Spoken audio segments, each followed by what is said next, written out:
Hey guys, welcome to the I Am the Possible podcast experience, the place where possibilities become perspective and where men are given the information that they need to overcome self doubt, burnout, and social stigmas. Guys, welcome into this space and into this place. I am your host, Treveal C.W. Lynch, and I am really excited because I'm in a season where there's a little transition happening. There's a little narrowing of the focus happening, and I'm super excited about it. But before I get into any of that, let me thank you. Let me start off with you. You're the reason I do what I do. You are the cause for my pause right now. I just want to thank you, right? As I always say, your presence is the greatest present that you guys could ever give me. So thank you so much for rocking with me. Thank you so much for every download, for every share, every comment, every like. Thank you for every watch, for every view, for every listen. I super appreciate you guys.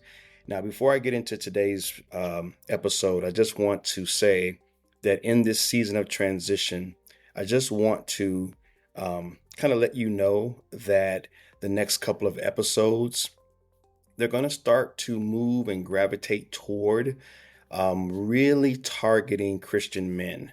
I really feel a pull. I really feel a conviction to serving Christian men. Now, I'm still on the fence of am I going completely to creating episodes, because I know that my content online and my content other places and the things that I'm creating just in the world, they're going to be serving Christian men specifically. But I want to still kind of decide on how I'm going to approach this podcast game. Am I going to start a secondary podcast for only men? Am I going to just kind of blend it into this one? Because this one was constructed with a more broad vision, a greater vision in terms of just the content that I would provide. So I'm still, kind of up in the air with that. But as I continue to grow, evolve, develop, and mature in what God's called me to, I just ask for your patience and your prayers. Okay. All right. So let's jump into it. Today, I'm taking a new approach. As a teacher, I'm going to begin to teach, man. I'm going to really begin to teach. And so I've got my little iPad over here with all of my notes, and I'm just really ready to dive into this. Today's episode, we're gonna title this one, "The Number One Reason Christian Men Feel Lost." No one talks about this. The number one reason Christian men feel lost. No one talks about this. Now, I'm sure someone talks about this, but it's not being talked about enough. It's not being brought up enough. It's not being highlighted enough. So I'm going to do my part because it's something that I absolutely believe in. But before I get to that one reason, that one thing, I want to ask you a question. If you are a Christian man out there listening today, I want to ask you a question. Are you trying to lead? Are you trying to stay strong? Are you trying to grow spiritually? But you continue to feel isolated. You continue to feel unseen, unsupported. You feel devalued. It's like you're trying to hold it all together publicly, but in private, right? You're falling apart, when it's just you. It's like you're trying to, and this is one of the things that I'm going to always look to address, are these stigmas that men really get suffocated by. We're trying to live, we're trying to breathe as men, and these stigmas, they just keep suffocating. They have like a suffocating hold. It's like it's so hard to get away from these stigmas because they're just so ingrained in our culture and even within the church. But one of the stigmas for men, and I may be speaking to you today, is that you're always trying to do things on your own. You're trying to make it happen on your own. I used to have a close buddy, and every time I would, call him or text him or whatever, and he would always say, trying to make it happen, make it happen, make it happen. But he was always solo. He was always trying to make it happen on his own. And so that's one of the things that we have to deal with as men. We're kind of taught, we're kind of, pushed into this concept of stand on your own 2 feet, grind, do your thing, you do it, you make it happen. If it's up, what's the old one? If it's to be, then it's up to me, right? It's all of these things about doing things on your own. But let me jump right into my content today because I want to let you know something. The success of anything is built on the back of relationship. Yeah. The success of anything is built on the back of relationship. I don't care what you name. It is not successful if it does not succeed in the area of solid relationships. You can take nature. A tree cannot stand without a proper relationship with the ground. Doesn't happen. Why? That's where its roots goes. If you uproot the tree and it no longer has a relationship, a connection with the soil, with the ground, what does the tree do? It falls over. Think about business, right? What do? We create partnerships, handshakes, contracts. That's relationships. What about marriages, right? They get strained because the relationship is strained. So when the relationship kind of falls apart, then the marriage itself falls apart. I don't care what area of life you name, it's going to be a relationship that's going to create the success. And you and I, my brothers, we are no different. We require a certain kind of relationship if we're going to succeed in the way that we want to succeed. If we want to grow and develop the way that we want to grow and develop. I see so many men trying to grow and develop on their own, and they're not able to because of this one reason. So let me get right to it. Mentorship. Yeah, mentorship. Not just your buddies, your homies, your friends, your boys you go out to drink with, your boys you watch the game with, your boys you chop it up with. No, I'm talking about a mentor. I'm talking about a man in your life that provides a voice of validation, a voice of value. They provide companionship. They provide conversation that is edifying, that is building, that is constructive on purpose. Not just here and there once in a while. Now, I'm not saying get rid of your friends. I'm not saying that your homeboys ain't worth anything. No, that's not what I'm saying. What I am saying is mentorship is vital in the life of any man that desires to go far or to do anything worth doing. The relationship of mentorship. It's the ability to relate to another man that is further ahead or a little higher or a little more advanced in a particular area that you need to grow in and that you need to develop in, right? Let me tell you, kind of going off my notes, but one of the things for me, and I'm gonna share some of my stories, is that for me, I would not be where I am today if it were not for men, for mentors in my life. Father's Day is coming up soon. Usually on Father's Day, I do like a Facebook Live where I just go down the line and I just thank all of the specific men that have played a role in my life. I know for a fact I would not be where I am had it not been for the many men that have mentored me in the specific areas that I cared about most, that was most valuable to me over the course of my life.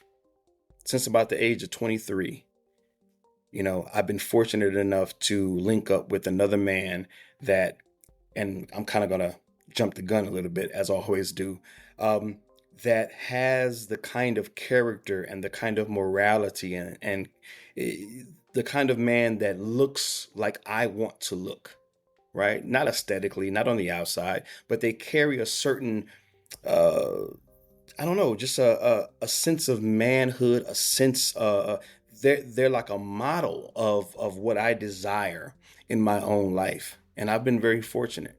But, not every man is aware of this need. Not every man is really encouraged to establish, mentorship in their lives. You may hear about it here or there. You may see it on television here or there.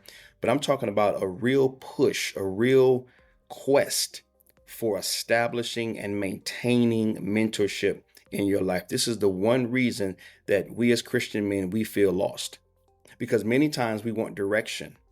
and we don't allow another mature man to speak into our lives. We want to establish something. We want a great marriage, but we don't look to men who are married, who are successful in that area. And we don't sit down with them and have a cup of coffee with them and say, hey, man, can I pick your brain? We want to improve in our finances, but we just refuse to go to people who we know are doing better financially to say, hey, man, let's sit down for a cup of coffee. Boom. And let me ask you a few questions. You see where I'm going with this? See, mentorship is you humbling yourself and saying there's some areas in my life that I would love to do much, much better in. And I'm going to look to a man who is mature, who is successful, and who models the kind of, growth in a particular area that I want to have in my life, right? So one of the things that I've done is over the years, I've looked to very specific men for specific reasons. Like, I'm not going to say I want to grow spiritually, but I'm going to look at a man that may not be super strong spiritually, but he's great financially, and go to him for the spiritual things, and vice versa, right? I know brothers who are strong, spiritually, but maybe they're not doing so great financially, right? Not that they're doing bad, but they're not like really up on game when it comes to building and growing wealth. I hope you get my flow here. It's the idea of handpicking men who at the very foundation have a faith and who are, strong, in their character and their morality, someone that you can trust, someone that you can confide in, something that, someone that you can believe in, but then they have these very unique areas of expertise. I just call them specialists. So I got a brother that, excuse me, I've got a brother that I go to for my finances, right? Shout out to my brother, Rusty Proctor. I go to Rusty when it's time for finances. Not saying that he's not strong in other areas, but I know that that's his bread and butter. I know that's where he can, add the most value. Now, he and I, we're friends in general. We spend time together. We've done business together. We love to hang out. We like some of the same things. So he's a general, all around great guy. But my point is that when I look for mentorship, when I look to have someone pour into my life, to advise me, to guide me, then I'm looking to Rusty in the area of finances. If I'm looking for something in some other area, then I've got other men that I go to. So I hope and pray that you get really what I'm trying to say here. So let me just share a couple of stories, man. I remember, and this really talks about guidance, right? And making decisions. I remember several years ago, many, many years ago, actually, over 10 years ago. And I was not a pastor yet, right? I hadn't been ordained. I hadn't, answered that call yet, but I felt some of the rumblings and other people had seen some things in me. And so it was one of those things that was just kind of on my heart and kind of on my mind, right?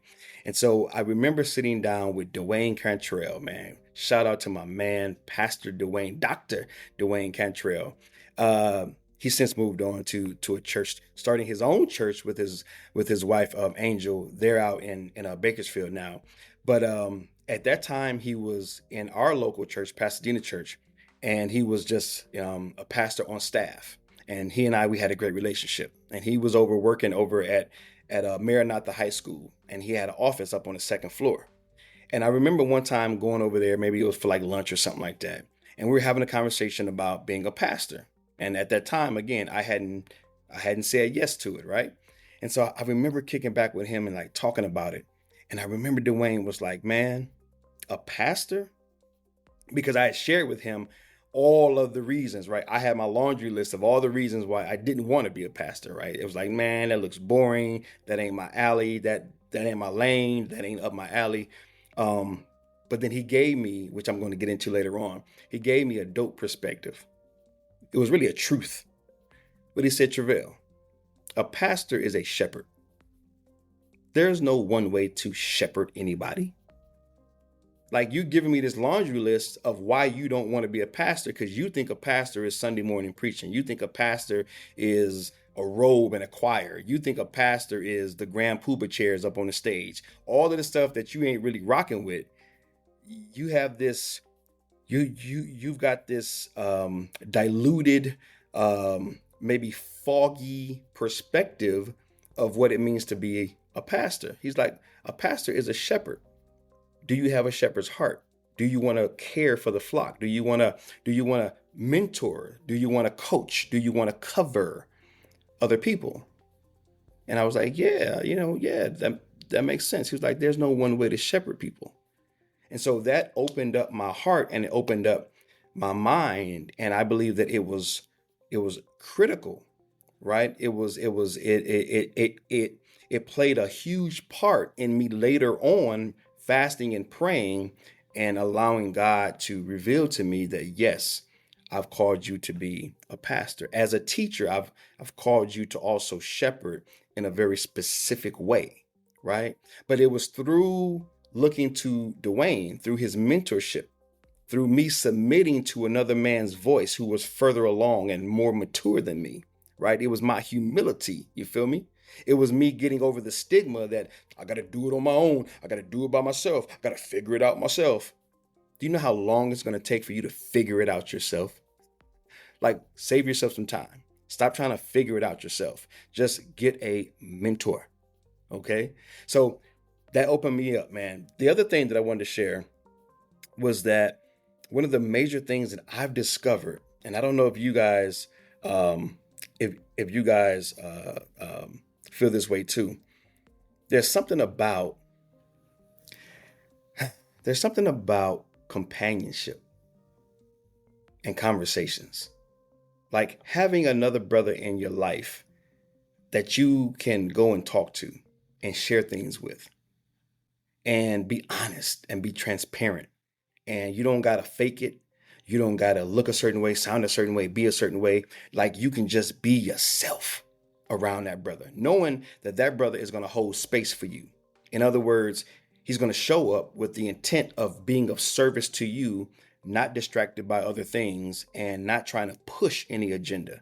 That's what holding space really means, right? Just trying to be with you in the journey, right? There's something about it, man. And if you don't have that established in your life, that's why you feel lost, right? Because sometimes you don't even have to know where you're going. Just as long as you got somebody with you, you good.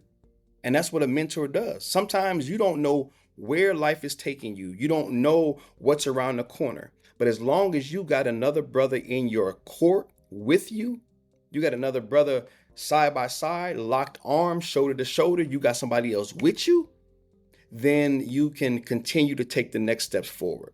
And sometimes that's all it takes in life, is just you taking the next steps forward. But sometimes you taking the next steps forward depends on you having a brother in your life that, in just a moment, I'll share the 5 benefits to having, a mentor in your life, having that man in your life to help you to take those steps forward. It's just something about it, man. So let me jump right into this, man. All right. So I'm going to share what mentors provide, and then I'm going to share how to get started. All right. Hope I've done a good enough job with just kind of sharing like what mentorship is and just why it's so critical, right? All right, man. Number 1. And yes, I've got 5 P's, right? These are my 5 P's to why you need a mentor or what mentors provide. All right. Number 1, they provide perspective, right? My spiritual mentor, shout out to Kenichi Yoshida. He provides me with a worldview that I never would have had unless I was in a relationship with him. He widens my lens. He helps me to see the world beyond California, beyond America, beyond the local church, beyond my local context. And that is so beneficial to me. I see the world in a whole different way, and I'm able to be more empathetic, more compassionate, more caring, more present with humanity since I've linked up with Kenichi, and he's helped me to mature in my ability to humanize and to give dignity and to be present with men, right? It's something about the things that he's revealing to me, showing me, exposing me to. I see the world much larger. I see God much larger. I see myself much larger. I see my family much larger. I had a very small scope, but through Kenichi's mentorship spiritually, I've broadened, right, my perspective, and I see the world in a whole different way. And that means that I become um, uh, um, like better in who I am. So whoever I'm serving, guess what? When I go out to serve, they get a greater version of me. They get a more well-rounded version of me, a more compassionate, a more empathetic, a more loving, a more genuine me. I'm able to talk to people groups. I'm able to talk to, different genders or different whatevers because I've grown to appreciate them because of Kenichi's mentorship. So perspective is the first thing. Second, mentors provide a picture or a example, right? It's a temporary template. And what I mean by that is that you're not trying to replicate them step for step. You're not trying to become them, but they provide a picture of what you desire to be. And it's in that picture you're able to continue to look at something and say, okay, I'm able to look at him, reflect on myself. Okay, these are some areas I need to improve in. Okay, I keep looking at something. Jesus was a picture. I believe that's why Jesus says, come follow me. Come follow me. You notice he didn't just say, come listen to me. Now, of course, following Christ, there was an element of listening. Sermon on the Mount. Every time he opened his mouth, right, he was speaking nothing but truth, nothing but wisdom, nothing but love. But there was also something in following Christ, observing the Christ, watching the Christ, do what the Christ does, right? So mentors give you a picture. Thirdly, they give you a partnership. They're in the ship with you, right? It becomes a bond. And the note that I took down for here is it provides authentic accountability. Why? Because with this partnership, your success becomes their success. Now they have a built-in incentive. They're looking at you honoring who they are, they're honoring who you are, and they want you to win. Mentors want you to win because now there is a partnership, a relationship, there's a connectivity that's happening. And when you win, they get to share in that joy. When you're healed, they get to share in that joy. When you make progress, they get to share in that joy, you see? So there's a built-in incentive for them. They want to see you win. So you have a partnership. Number 4, they provide protection. Shout out to I forgot his name. It's not coming up right. Oh, there it is. Okay. Just had a little brain slip right there. Darren Atwater. Shout out to my brother, Darren Atwater. Now, he's not a mentor up close, but he's a mentor from afar, right? And I'm going to be talking about that in just a moment. Sometimes your mentors are not those that are like right up on you. Sometimes mentors are ones that you can look at and watch from a distance. They're doing things in the world that inspire you, that motivate you, that give you a frame of reference of what excellence is. And Darren Atwater, he's a conductor, a writer, a musician for this amazing symphony out in Baltimore. And I've been following him for years, watching him for years. And every now and then we'll jump on IG and he'll just DM me 1 or 2 words. And it carries me for years. But one of the things that he shared with me is something called blind spots. Watching your blind spots. You know how in a car, you got your mirrors, you're checking the mirrors and everything, but you still got a blind spot. There's still an area in your life that you just can't see no matter how great of a driver you are. You've checked that mirror, you checked that mirror, you checked that mirror. Like you've checked all your mirrors and you are an excellent driver, yet there is still a blind spot. And if you try to get over in a different lane and there's another car coming, boom, you crash. A mentor is a protector. He sees your blind spots. He can look at you and see what you can't see. They can look into you and see what you can't see. And they help to protect you. They give you the heads up like, yo, man, I hear what you're saying, but I see some things in you. You might want to give that some attention. You might want to consider that. You might want to look out right there, right? So you got that protection. And then number 4, man, they are a push. Sometimes we just need some good old fashioned motivation when things slow down, we get in a rut, we start feeling some type of way, we get disappointed, we don't know what to do with something hit us and we didn't see it coming. Having a mentor in your life, man, they're that pick me up and push, right? They help to pick you up. They help to push you a little further, right? When you just ain't got nothing left, right? Sometimes they can just push you over the finish line.